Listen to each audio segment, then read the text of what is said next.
ଆମର ଦେବସେନା ସଂଗଠନ ତରଫରୁ ଆଜି ସାମ୍ବାଦିକ ସମ୍ମିଳନୀ ଡକାଯାଇଥିଲା।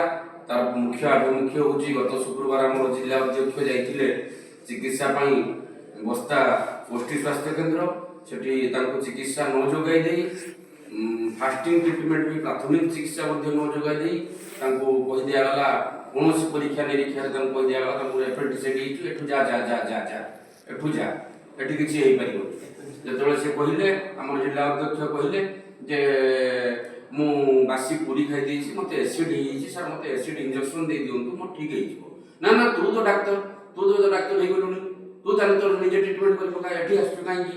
ଇଏ ଯେତେବେଳେ କହିଲେ ବାରମ୍ବାର ଯୁକ୍ତି ହେଲା, ଯୁକ୍ତି ହେବାର ଡାକ୍ତର ସିଦ୍ଧାର୍ଥ ଶଙ୍କର ଜେନା ଥିଲେ ଡ୍ୟୁଟିରେ, ସେ ତାଙ୍କ ସହିତ ବଚସା ହେଲା। ବଚସା ହେବାର ସେ ସିକ୍ୟୁରିଟି ଡାକିକି ଆମର ଜିଲ୍ଲା ଅଧ୍ୟକ୍ଷକୁ ଯେଉଁଭଳି ଭାବରେ ଦୁର୍ବ୍ୟବହାର କରାଯାଇଛି ତାର ପ୍ରତିବାଦରେ ଦୃଢ଼ କାର୍ଯ୍ୟାନୁଷ୍ଠାନ ସିଦ୍ଧାର୍ଥ ଜେନାଙ୍କ ପ୍ରତି କରାଯାଉ ବୋଲି ସେହି ଦାବିରେ ଆଜି ସାମ୍ବାଦିକ ସମ୍ମିଳନୀ କଲୁ ଦେବସେନା ସଂଗଠନ ତରଫରୁ।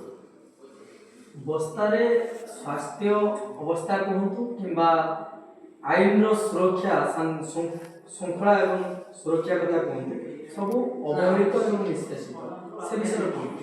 ନା ନା, ନିଶ୍ଚିତ ଚିକିତ୍ସା ପୁରା ବସ୍ତାରେ ଆଜିକୁ 8 ବର୍ଷ ଯେବେଠାରୁ ଆମର ଏମଓ ରହିଲେ ଇନଚାର୍ଜ ଦେବବ୍ରତ ଜେନା, ସେବେଠାରୁ ଆଜି ପର୍ଯ୍ୟନ୍ତ ବସ୍ତା ସ୍ୱାସ୍ଥ୍ୟ ଅବସ୍ଥା ପୁରା ଭୁଷୁଡ଼ି ଯାଇଛି, ପୁରା ଏକଦମ ନାହିଁ। ଖାଲି ରୋଗୀ ଯାଉ ଯାଉ ରେଫେୟାର, କାହା ଟିକେ ଛିଡ଼ିଗଲା, କିଏ କୋଉଠି ପଡ଼ିଗଲା, କିଏ କୋଉଠି ଛିଡ଼ିଗଲା, ସେତିକରେ ବି ରେଫେୟାର ଅତ୍ୟନ୍ତ ନିମ୍ନ ସ୍ତରକୁ ନେଇଗଲେ ବସ୍ତା। ଡାକ୍ତରଖାନା ଆଜି ଲୋକ ଆସୁନାହାନ୍ତି, କେବଳ ଯେଉଁ ଆପଣ ଦେଖୁଛନ୍ତି 100-200 ଅର୍ଡରରେ ଆସୁଛନ୍ତି, ସେମାନେ ସେଇ ମାଙ୍କଡ଼ କାମୁଡ଼ା, କୁକୁର କାମୁଡ଼ା, ସେ ବିଲେଇ ଆମ୍ପଡ଼ା, ଏସବୁ ରୋଗୀ ଆସୁଛନ୍ତି। ବଡ଼ ରୋଗୀଙ୍କର ଆଉ ଚିକିତ୍ସା ଅବସ୍ଥାରେ ହେଇପାରୁନି।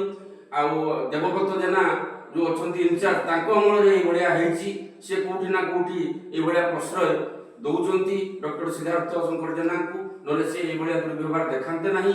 କାରଣ ପୂର୍ବରୁ ମଧ୍ୟ ସେ ଡାକ୍ତରଙ୍କ ନାମରେ ସ୍ଥାନୀୟ ଔଷଧ ଦୋକାନୀ, ସ୍ଥାନୀୟ ପାଥୋଲୋଜି, ସ୍ଥାନୀୟ ରୋଗୀ ବିଭିନ୍ନ ପ୍ରକାରର ଅଭିଯୋଗ କରିଛନ୍ତି ଆମ ଏମଓ ଇନଚାର୍ଜ ଦେବବ୍ରତ ଜେନାଙ୍କ ପାଖରେ। କିନ୍ତୁ ଦେବବ୍ରତ ଜେନା ଥାପି ରଖିଦେଇଛନ୍ତି ବୋଧହୁଏ, କୌଣସି କାର୍ଯ୍ୟାନୁଷ୍ଠାନ ନ ନେବାରୁ ତାଙ୍କର ଶକ୍ତି ବଢ଼ିଛି ସିଦ୍ଧାର୍ଥ ଜେନାଙ୍କର। ତାଙ୍କର ସେ ଶକ୍ତି ସେ ଦେବବ୍ରତ ଜେନା ଯୋଗୁଛନ୍ତି, ତାଙ୍କର ସେ ଶକ୍ତିରେ ସେ ଶକ୍ତିମାନ ହେଇଛନ୍ତି। ନ୍ୟାୟ ପାଇଁ ଆଗାମୀ ଦିନରେ ସଂଗଠନ କ'ଣ ନିଷ୍ପତ୍ତି ନେବେ? ଆମେ ଗତକାଲି ମଧ୍ୟ ଜିଲ୍ଲା ମୁଖ୍ୟ ଚିକିତ୍ସା ଅଧିକାରୀଙ୍କ ସହିତ କଥା ହେଇଥିଲି। ମୁଁ ନିଜେ ସିଡିଏମ୍ଙ୍କ ସହିତ କଥା ହେଲି।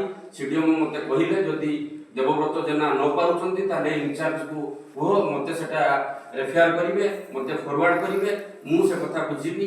ଯଦି ସିଡିଏମ୍ କିଛି ନ ବୁଝିବେ, ଆଗାମୀ ଦିନରେ ସଂଗଠନ ରାଜରାସ୍ତାକୁ ଓହ୍ଲେଇବ, ନିଶ୍ଚିତ ଓହ୍ଲେଇବ।